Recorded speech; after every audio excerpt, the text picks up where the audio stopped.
அனைவருக்கும் வணக்கம். நான் doctor Janani, public health specialist from the department of community medicine, Dhanalakshmi Srinivasan institute of medical sciences and hospital, Thuraiyur road, Perambalur. So ஒவ்வொரு வருஷமும் June 26 நாம் international day against drug abuse and illicit drug trafficking, அதாவது உலக போதைப் பொருள் ஒழிப்பு தினத்தை கடைபிடிச்சிட்டு வரோம்.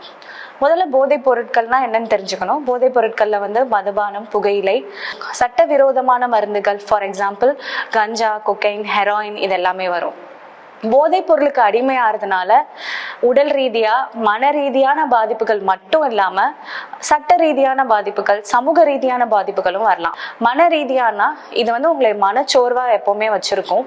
சட்ட ரீதியான பாதிப்புகள், விபத்துகள் அதிகமா வரலாம். போதைப் பொருள் அடிமையாயிட்டு வண்டி ஓட்டுறதுனால விபத்துகள் நிறைய வரலாம். அப்படி இல்லாம கொலை, கொள்ளை, கற்பழிப்பு, இது எல்லாத்துக்குமே இது லீட் பண்ணும். போதைப் பொருளுக்கு அடிமை ஆறுது.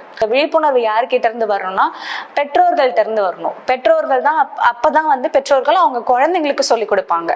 அப்படி கொடுத்தாதான் அந்த குழந்தைங்க ஸ்கூலுக்கு போறப்பவோ இல்ல காலேஜுக்கு போறப்பவோ போதைப் பொருளுக்கு அடிமையாவதுல இருந்து வெளியில வருவாங்க. போதைப் பொருளுக்கு அடிமையாவதை தடுப்போம், புது வாழ்வை பிரகாசிப்போம். நன்றி.